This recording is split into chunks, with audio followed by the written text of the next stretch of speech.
La única regla que me importa es la regla de 3. Acabó empastillarse antes de llegar al trabajo y tener que ocultar que esos días estamos con un dolor que nos incapacita para trabajar. En el currículum vamos a tener que poner ¿cuánto le duele a usted cada mes? La idea de baja laboral por menstruaciones dolorosas ha causado un gran revuelo en España, que se convertiría en el primer país de Europa en garantizar este derecho. Muchos han salido a opinar, pero ¿qué hay de las mujeres que sí se ven incapacitadas por estos dolores? Para Brut, 2 de ellas cuentan su testimonio.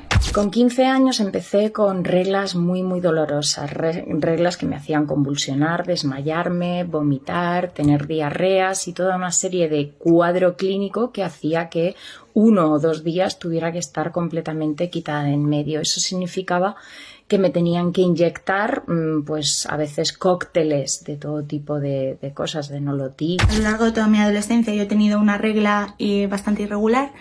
Pero bueno, las visitas del ginecólogo anuales pues me decía que eso era normal y que como yo no tenía el ovario poliquístico, que con la edad se me iría regulando. Hay unos meses, concretamente meses pares, que me duele muchísimo. Sangro un montón, notas, ¿no?, como que te están apuñalando. He contado que he llegado a visitar a 54 y hasta que al final, después de un tiempo, me quedé completamente sin andar. Durante 5 meses tuve que volver a aprender a andar y bueno, me pusieron un tratamiento que empezó a ir bien, entonces estuve mejor un tiempo, pero me falló y ahí ya empezaron a hablarme de operar, de una histerectomía total.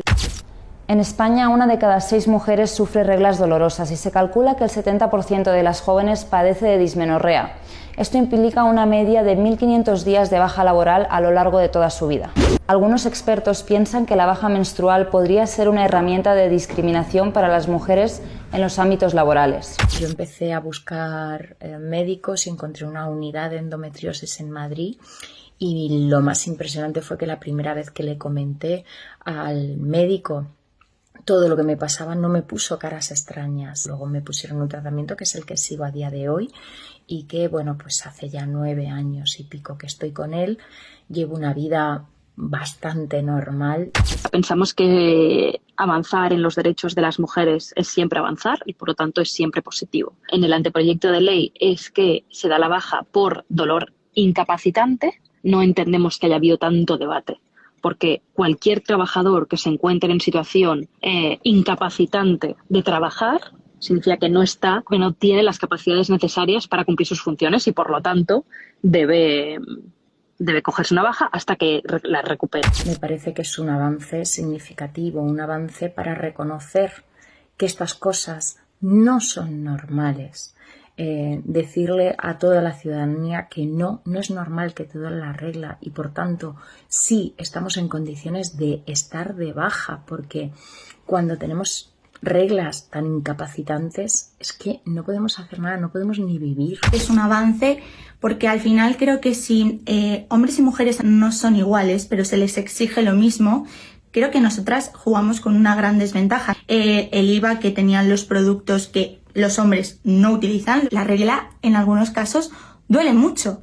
A mí me hubiera encantado en su momento poder decirle a muchas empresas, oye, con toda la naturalidad, me pasa esto, no pasa nada, hay una baja, estos días lo paga el Estado y no lo tienes que correr tú a tu cuenta, porque yo cuando trabajaba con empresas, en primer lugar me daba vergüenza presentarme a entrevistas, porque claro, estar 1 o 2 días al mes mal, no todo el mundo lo entiende.